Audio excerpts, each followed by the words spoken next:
Bienvenidos a Cambio y Desarrollo. Soy Guillermo Salas. El día de hoy tengo como invitada a la maestra en Ciencias en Electrónica, Lucireri León Trigo. El día de hoy ella nos va a platicar sobre el tema de Smart Grid o redes eléctricas inteligentes, un análisis para el sector eléctrico en México. Lucireri, bienvenida. Muchas gracias, doctor. Gracias por la invitación. Bueno, antes de iniciar en el tema, yo quiero destacar quién es Lucireri. Lucireri es una joven investigadora, es miembro de la Fundación Provocando I para el Desarrollo, es responsable de una coordinación muy importante que es la Coordinación de Arte y Cultura, pero además es una persona de la comunidad de San Jerónimo de Purinchecuaro. Sí, del municipio de Quiroga. Del municipio de Quiroga. En esta comunidad hay una densidad poblacional de 1,800 habitantes, de los cuales la mayoría, 980, son mujeres. Aún hay un gran índice de analfabetismo, casi el 20%. El grado de escolaridad es muy bajo, 7 años en promedio, con un 80% de la población aún indígena y con una alta tasa de desempleo, casi el 60%. Y quiero destacar esto porque Lucireri es un ejemplo de superación. Es una mujer de la comunidad indígena que se dedicó a prepararse. No solamente se atrevió a salir, sino que a estudiar, y estudiar no nada más la licenciatura, un nivel de posgrado. Y además de eso le entran unos temas muy interesantes como son los temas de vanguardia, que es la electrónica. Lucireri, para platicar de la red eléctrica inteligente en México, pues primero tenemos que saber cómo se encuentra la red eléctrica actual. ¿Qué nos puedes comentar? Bueno, como antecedente, la red eléctrica inteligente fue introducida en el país en el año de 1879 y fue hasta el año de 1992 cuando se empezó con su desarrollo, ya que se propuso la ley de abastecimiento que permitía a ciertos usuarios la generación de energía eléctrica de manera remota. Y para ellos era económico, sin embargo utilizaban la infraestructura de CFE. Actualmente, y desde el 2014, se empezó con la reforma energética en el país. Esta promueve la generación de energía eléctrica por medio de fuentes renovables de manera distribuida, ya sea generada en diferentes partes del país, permitiendo la comercialización de esta y la participación de terceros. Ya no queda la generación solo por parte del gobierno federal, utilizando por medio de CFE, sino ya permiten que un usuario que tenga capital para invertir pueda generar y venderte la energía. Pero esta energía que se vende o que se produce desde fuera, ¿sigue siendo todavía utilizando la infraestructura de CFE? Sí, está utilizando la infraestructura de CFE, lo cual genera pérdidas. Cuando uno genera, estos terceros están generando energía, su medidor está en el lugar donde se está generando. Entonces, al ser distribuida y pasar por la red de CFE, existen pérdidas, que son las pérdidas por porteo. Esas pérdidas son absorbidas por CFE y por ende por gobierno federal.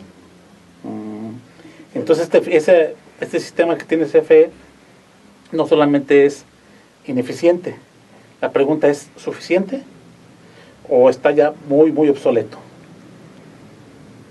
¿Tiene la capacidad CFE para reparar esas pérdidas, esas fugas, o definitivamente no tenemos una perspectiva a corto plazo para poderla? Sí, pues esas pérdidas por porteo son pérdidas para gobierno federal, que terminan siendo pagadas por los impuestos de todos los mexicanos. O sea, pero esas pérdidas, ¿son pérdidas naturales en cualquier sistema de distribución de energía o solamente ocurre en México? Son pérdidas en cualquier red. Sin embargo, se podría implementar algo para hacer una cantidad de pérdidas y darles ese cargo a quien le corresponde. ¿Y ahí es donde entran las redes inteligentes? ¿O las Smart Grids? En parte entrarán. ¿Y en qué consisten estas redes inteligentes? Las redes eléctricas inteligentes, la reforma energética permite que un usuario pueda agarrar dos roles, el de generador y el de consumidor. Entonces, como se observa en la imagen, una red tradicional tiene un flujo de generación en un solo sentido. Se tiene la generación y esta va directo al consumidor, y esa es la red tradicional. Aparte, en la red tradicional la generación está centralizada. Sin embargo, la reforma energética ha promovido un cambio, el que es el de la red eléctrica inteligente, la cual permite que un usuario pueda generar energía eléctrica y a la vez consumir. Para hacer esta medición de la diferencia entre lo que genera y lo que consume, es necesario la implementación de medidores bidireccionales, siendo estos el primer paso para la evolución de la red tradicional a la red eléctrica inteligente. También esta generación se puede dar en todos los niveles, ya sea en la transmisión, en la distribución o cerca del consumidor, que es en la distribución. Y esta red, porque yo en tu artículo que revisé hablaba de las redes inteligentes y las microredes. ¿Este es un ejemplo de una microred o cómo funciona una microred? Sí. Una microred es un sistema de pequeña escala, en el cual la generación está cerca del consumidor. En esta imagen se puede observar una propuesta de las microredes implementadas en el país. Como podemos ver, está muy de moda ver que la implementación de paneles solares en los techos de varias casas o instalaciones, eso es para usuarios de servicio básico, es algo muy común. Ya el usuario ya cuenta con la infraestructura, puede aprovechar la radiación del sol, la cual en México es privilegiada. Se dice que si se ocupara el 1% del territorio de Sonora, se podría abastecer la energía eléctrica que ocupa el país. El 1% del territorio de Sonora. Vaya. Sí. Entonces, estas microredes se tienen la instalación fotovoltaica en el techo, generalmente en el techo, que es donde se puede aprovechar la infraestructura de las casas y la radiación solar. También la radiación solar en el país es muy buena, es en promedio, aquí en Morelia es en promedio de 5 kWh por metro cuadrado. La energía fotovoltaica es captada del sol y con los paneles solares es en corriente directa. Tiene que pasar por unos inversores para que sea corriente alterna. Esta pasa por el medidor bidireccional y es inyectada a la red eléctrica, en este caso a la distribución. A su vez, el usuario está tomando la energía requerida de la red y es el medidor bidireccional, el medidor inteligente, el que hace esta diferencia. Se dice que el primer paso para la evolución de la red tradicional a la red eléctrica inteligente es la implementación de medidores inteligentes, ya que se podría estar monitoreando en tiempo real el consumo de cada usuario, ya sea usuario de servicio básico o usuarios de alto consumo, ya sean de las diferentes tarifas que maneja CFE. La implementación de paneles fotovoltaicos es de mucha importancia también para aquellos usuarios que están en la tarifa DAC, que ya no tienen el subsidio. Podrían hacer una inversión, implementar los paneles requeridos para bajar ese consumo y estar dentro del rango y tener todavía el subsidio de CFE. Creo que es lo mejor para implementarlo, ya que no es viable para todos los usuarios, ya que primero se tiene que hacer un estudio de viabilidad para ver si pueden recuperar esa inversión. ¿Y de cuántos promedios? ¿Tienes una idea de cuánto es de inversión para un usuario promedio? Para un usuario promedio ocuparía, ya sabes que se tiene que hacer un análisis dependiendo de los paneles, la eficiencia de estos y el consumo y qué tanto quiere abarcar de la demanda energética que tiene con estos paneles solares. También se tiene que ver la radiación solar del lugar, se tiene que hacer un estudio anual de la radiación solar. ¿Pero alguna idea de un costo? ¿No tienes idea? Si tienes alguna idea. Pues sí, podría, por ejemplo, un usuario que generalmente le llega su recibo de 1,000 pesos, podría hacer una inversión de 40,000 pesos en paneles solares junto con el inversor, recuperar esa inversión en 6 años. Estos paneles solares duran, si se les da mantenimiento, hasta 20 años. Entonces, lo viable que se recomienda es que en menos de 7 años recupere su inversión para que le convenga al usuario invertir. ¿Y por qué crees que no lo estamos haciendo? Bueno, porque la primera inversión es muy alta. CFE maneja medios para dar crédito Dice, pero al final de todo el usuario está pagando ese crédito y ya como no tiene un estudio claro de si le conviene o no. Entonces, para usuarios que les llega su recibo de 200 pesos, no les conviene. No, sí, ya tiene que ser alto porque la inversión es grande. Además, teniendo un subsidio muy bajo, mientras esté teniendo un consumo muy bajo de CFE, mientras gobierno federal esté dándole un subsidio, pues no le conviene hacer esta inversión. Sin embargo, las personas que son más especialistas en esto, de acuerdo a experiencias internacionales, comentan que si sigue con esta reforma energética, el subsidio federal puede desaparecer.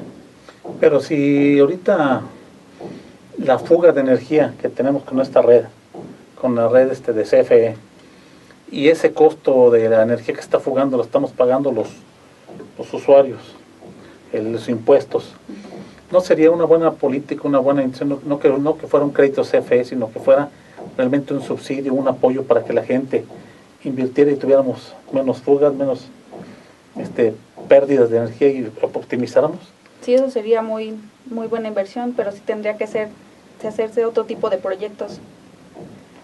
¿Y tu estudio, tu investigación, tiene elementos para soportar una propuesta de esta naturaleza? De llegar con CFE a comentarle, enseñarle que pues toda esa fuga de energía que tienes y que un sistema, la inversión en programas de apoyos, a lo mejor créditos muy blandos o a lo mejor con subsidios directos a fondo perdido, pero lograr que se adoptaran sistemas de redes inteligentes en los domicilios, un usuario medio, ¿no sería una buena alternativa? Porque como tú dices, tú siguen subsidiando la energía eléctrica y podríamos estarla generando nosotros.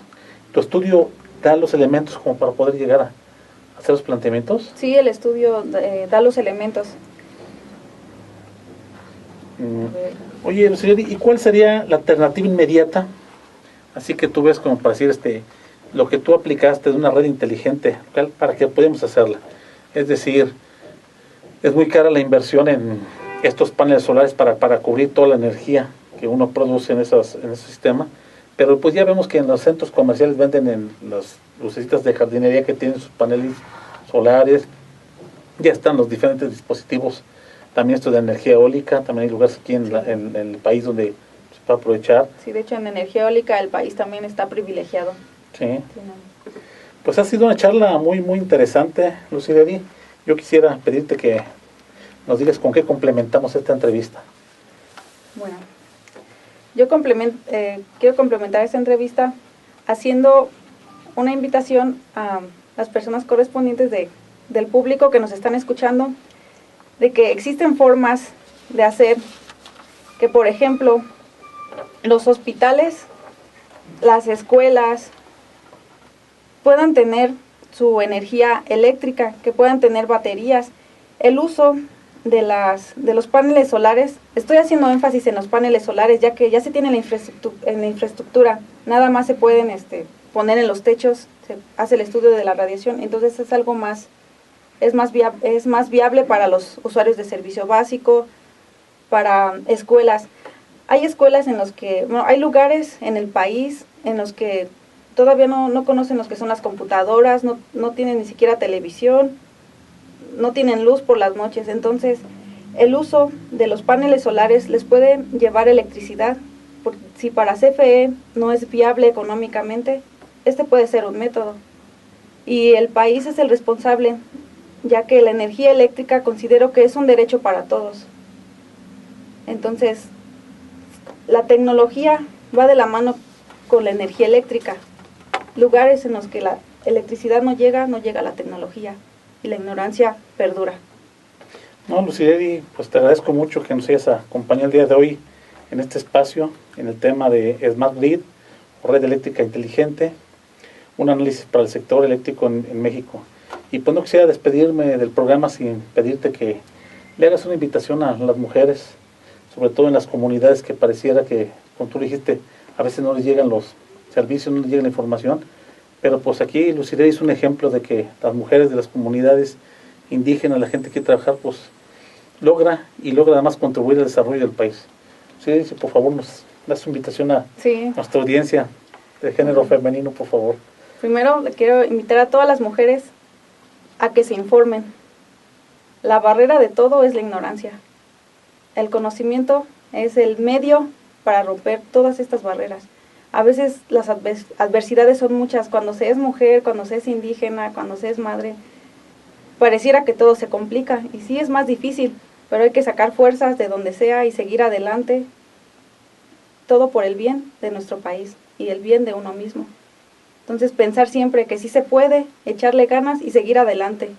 Si uno cae, volver a levantarse.